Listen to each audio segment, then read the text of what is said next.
Les amis, je vais vous parler de ma vie antérieure. Je vais vous expliquer les reliures de ma vie antérieure pour vous expliquer comment c'est bénéfique de venir en séance. En fait, il y a quelques temps, il y a peut-être 1 an et demi, un truc comme ça, j'étais un petit peu en colère parce que j'avais envie de comprendre. Je suis connectée à un lien qui pour moi était extrêmement sacré. Un lien d'âme. Hein. Alors, souvent on les compare au lien de flammes jumelles, mais moi j'y crois pas du tout. C'est un lien karmique d'une vie antérieure, point barre. Je vais le dire comme ça maintenant. Et c'est des liens qui font très très mal, puisque ce sont des liens qui ont déjà vécu dans un autre corps, mais toujours dans la même âme. Et on est reconnecté à un moment de notre vie, et en fait c'est très complexe. J'ai besoin de la raconter, puisque elle est extrêmement puissante, et vous raconter ce que j'ai vécu dans cette vie-là, pour comprendre pourquoi et comment les choses se sont passées. C'était donc un après-midi, j'étais en colère, j'en avais marre, j'ai dit écoutez, je me mets en méditation et vous faites ce que vous voulez. Et je parle à l'énergétique, je parle à des gens, je parle je sais pas à qui, puisque pour moi j'ai pas de guide. Et je demande, s'il vous plaît, je me mets en méditation. Est-ce que vous pouvez m'envoyer le film de cette vie antérieure pour que je comprenne ce lien à laquelle je n'arrivais pas à me détacher et qui m'entêtait et qui me fatiguait. Et vraiment, hein. C'était infernal, puisque toutes les réverbérations dans la matière, les prénoms, je vous dis, quand l'énergétique est relié, et là je vous dis quand c'est vraiment énergétique, réverbération dans la matière. Donc même sans y penser, tout était toujours dans la matière. Je vois un camion, il y a le prénom dessus, les plaques d'immatriculation, les dates de naissance, les débuts de prénom et de nom aussi. Enfin, je dis, il faut arrêter, quoi. À chaque fois que je faisais quelque chose, on me lâchait pas, en fait. Donc moi, je lui dis, non, je veux pas. Et puis en plus, c'est pas quelque chose qui se faisait dans la matière. Donc ça servait à rien d'être accroché à quelque chose qui n'existait pas, en fait. Et je me suis dit, il y a quelque chose qui va pas. Je m'assois, je me mets en méditation, et là, c'est terrifiant. Je me retrouve dans une maison avec un sol sableux. On est à peu près en 1930, les amis. On m'a dit 1932. D'accord? Et ça, je dirais. Je vois une vieille voiture d'époque, mais qui marche pas, en fait, mis sous un préau. Vous voyez, c'est un peu campagne. On n'a pas trop d'endroits pour marcher, comme là, on a une ouverture sur beaucoup de choses. Euh, on est un peu coincé en fait dans cette campagne où je suis, hein. Vraiment, hein, parce que là je peux vous dire, ça a été pour moi le choc de ma vie, cette révélation. Je vois cette voiture, mais vous voyez, qui roule pas, quoi. Et je suis là, en fait, je me retrouve, j'arrive à observer, donc je rentre dans cette maison. Je vois un sort de canapé au loin, mais l'énergie de la maison, elle est étouffante.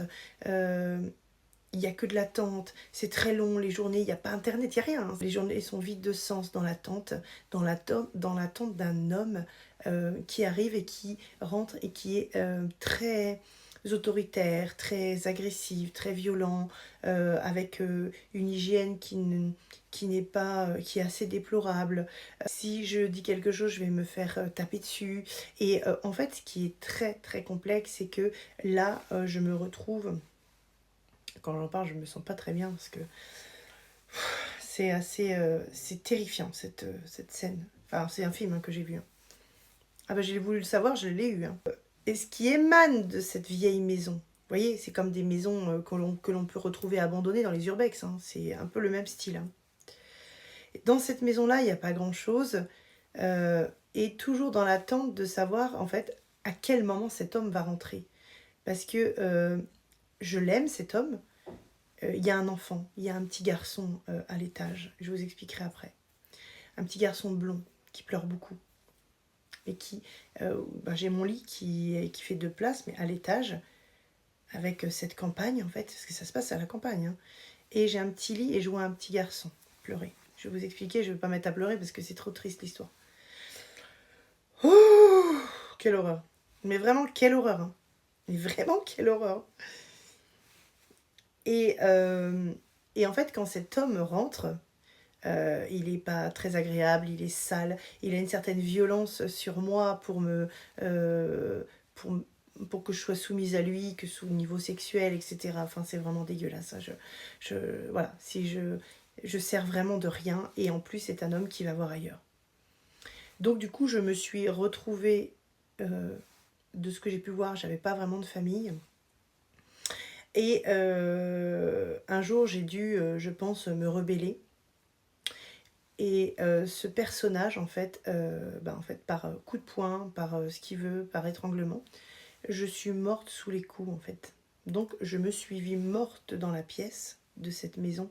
Je me suis vue morte par terre dans cette maison urbex. Vous voyez un petit peu, comme si on allait...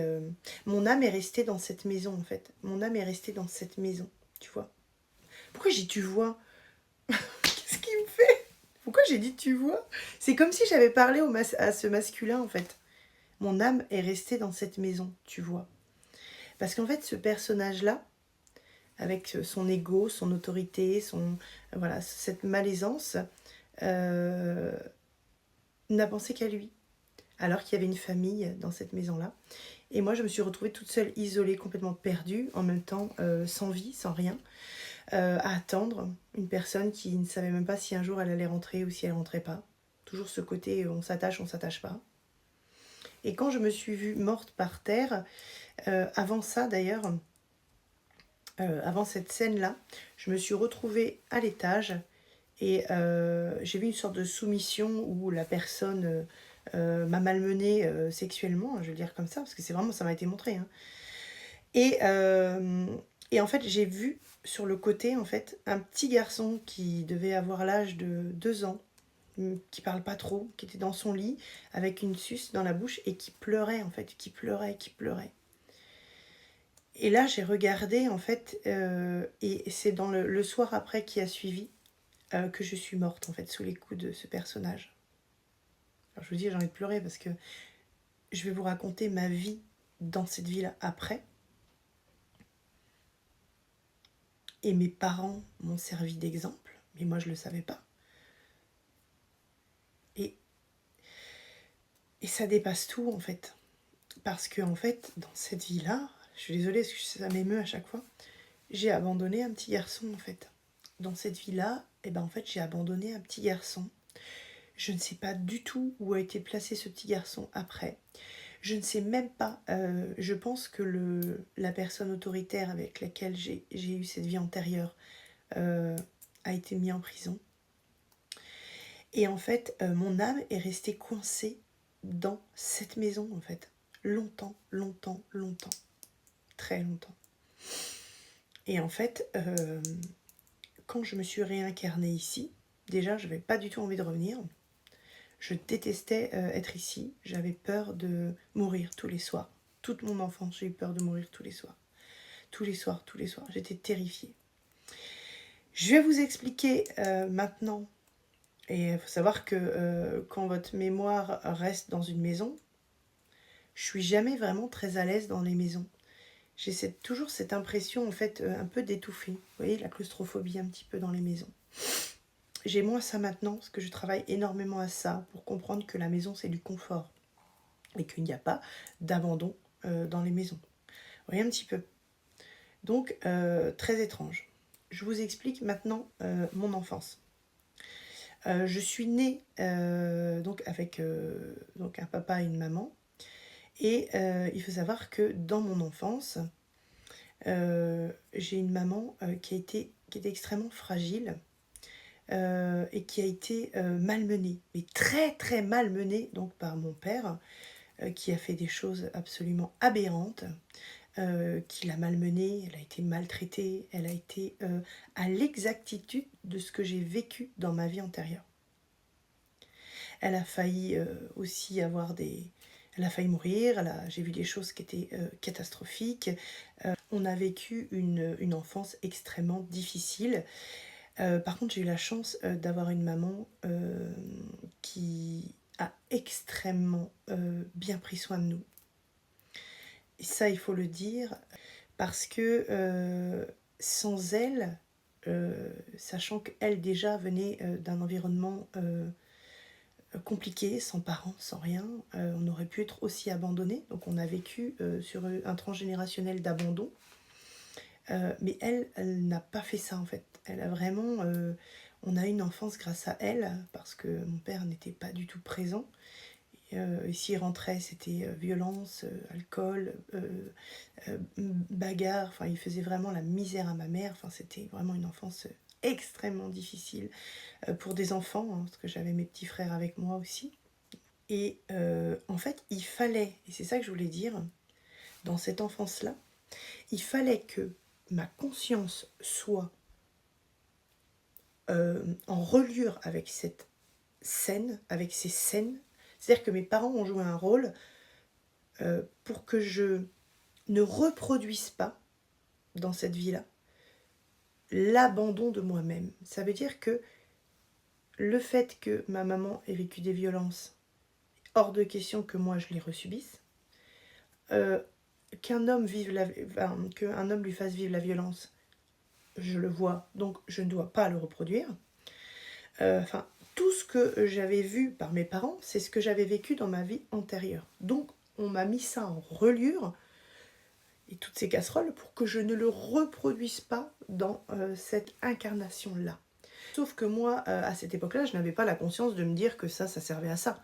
Maintenant, effectivement, je me dis, bon, c'est normal, c'était un rôle, et il y avait besoin de comprendre ça. Et c'est vrai que c'est étonnant, mais c'est des choses, c'est comme ça que ça se passe en fait. Ça veut dire qu'en fait, notre vie antérieure a une reliure avec celle qu'on va vivre aujourd'hui. Et il faut savoir que, quand je parle de lien karmique, la personne qui a fait ça dans ma vie antérieure, j'étais connectée à cette personne. Je sais qui est la personne. Donc du coup, c'est vrai, et ça je n'en parlerai jamais, mais voilà, je sais à quoi appartient et à qui appartient ce lien en fait. Et c'est ça qui est terrible, c'est-à-dire que euh, peu de personnes auront la chance d'avoir en fait des compréhensions précises sur les choses. Et j'ai cette chance-là, c'est vrai que c'est un cadeau, hein, je ne peux pas dire le contraire, mais c'est quand même flippant quand même, quand on y pense. Il faut savoir que ce petit garçon que j'ai laissé dans cette ancienne vie antérieure, c'est assez fou parce que la naissance de mon petit garçon, quand je reprends sa date de naissance, relie mon jour et le jour de la personne. Ce qui veut bien dire que dans cette vie antérieure, est-ce que ce serait Éden que j'aurais laissé dans la vie antérieure et qui s'est réincarné pour revenir vivre avec sa maman, quelque chose qu'il n'a pas vécu, parce que les deux relient au niveau de la date de naissance les jours de nos naissances à nous. Donc là aussi, évidemment, il y a des questions à se poser. Je me suis posé beaucoup de questions face à ça, et en même temps, la connexion avec cette personne a été faite au moment de la naissance de Éden. Donc, du coup, je me suis dit, il y a quelque chose qui ne va pas là dans les... Il y a quelque chose qui va pas dans le sens où il y a trop de choses qui correspondent en fait. Donc c'est vrai que c'est très très bizarre en fait. Et donc, du coup, il y a plein de choses en fait qui se passent dans la matière et qui ont une reliure justement avec cette vie antérieure-là. Ne serait-ce que sur le paranormal et choses comme ça. Puisque mon âme est restée longtemps coincée dans cette maison en fait. Donc il faut savoir que on revit ici en conscience des choses, mais il faut savoir que ce que vit l'autre personne en parallèle, il y a des recherches qui sont faites et des choses qu'on peut voir qui sont en reliure avec l'ancienne vie antérieure. Donc c'est très spécifique en fait. Et c'est là où on se dit que qu'en fait, plus on va d'incarnation en incarnation, plus on va évoluer. Mais quand vous n'en avez pas conscience, ça bougera pas, ça n'évoluera pas en fait. Donc c'est pour ça que le travail, quand je le dis, sur les vies antérieures et l'âme, vous permet d'avoir des prises de conscience très très fortes. Quand je reviens dans vos vies antérieures, que je ne connais pas vos vies dans celle-ci, ça vous choque, hein, parce que la similitude avec cette vie-ci, elle est tellement perceptible que ça dépasse l'entendement. Donc il est vrai que moi, ce sont mes parents qui m'ont servi en fait d'exemple pour que je ne reproduise pas les choses.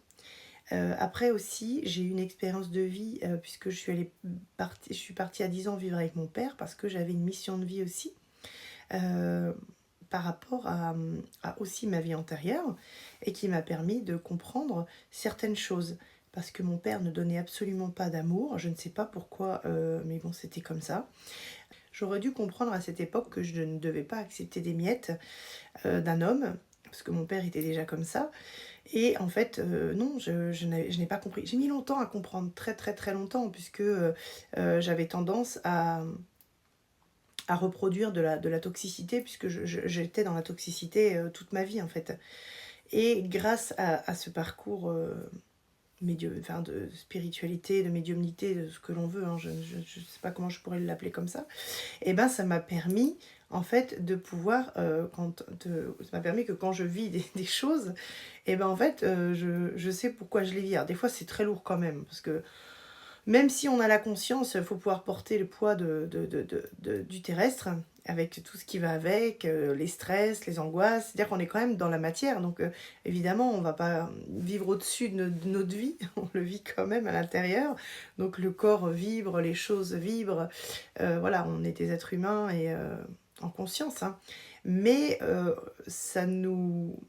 ça m'allège un petit peu un poids quand même énergétique en m'expliquant voilà, que les choses sont quand même moins lourdes que pour certains, quoi. Mais c'est pas facile.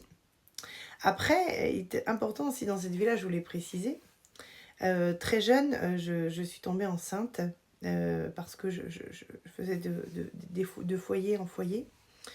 Et en fait, à l'âge de 17 ans, je suis tombée enceinte d'un petit garçon qui n'a pas été au terme donc, de sa grossesse, puisque à l'âge de 5-6 mois, on m'a annoncé qu'il ne vivrait pas parce qu'il y avait un problème à un rein.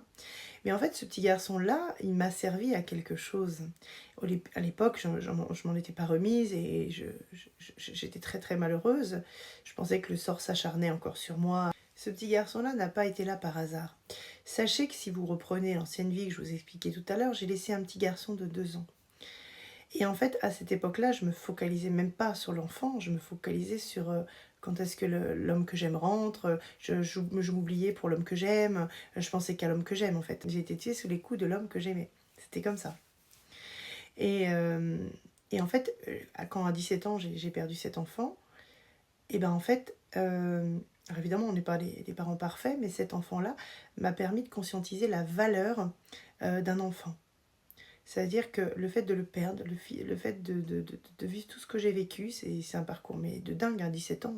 Il fallait avoir de la ressource quand même sur les épaules.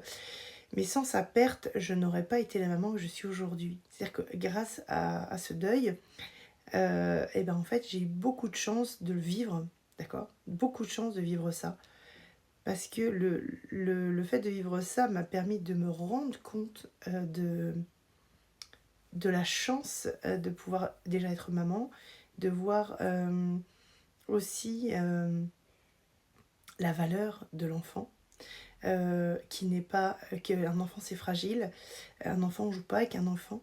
Et j'ai toujours été pour mes enfants, hein, la mère que j'ai pu être avec mes casseroles, avec ce que je pouvais, parce que j'ai toujours eu des difficultés, hein, c'était pas évident, mais par contre j'ai toujours fait de mon mieux, j'ai toujours travaillé, j'ai toujours donné tout ce que je pouvais.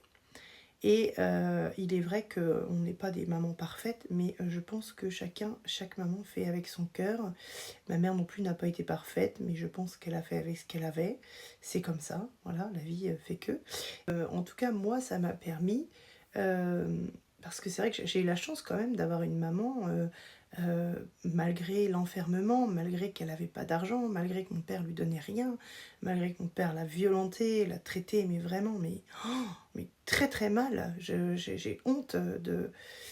Et en fait, ma mère, vu qu'elle n'avait pas eu sa famille, elle n'avait pas eu... euh, voilà, elle avait vécu des choses difficiles, et ben en fait, mon père a profité de sa naïveté et de sa faiblesse pour la détruire. Et c'est ce que j'avais vécu dans ma vie antérieure. L'homme en soi me dégoûte en fait, dans le sens où déjà sans la femme, l'homme n'existe pas.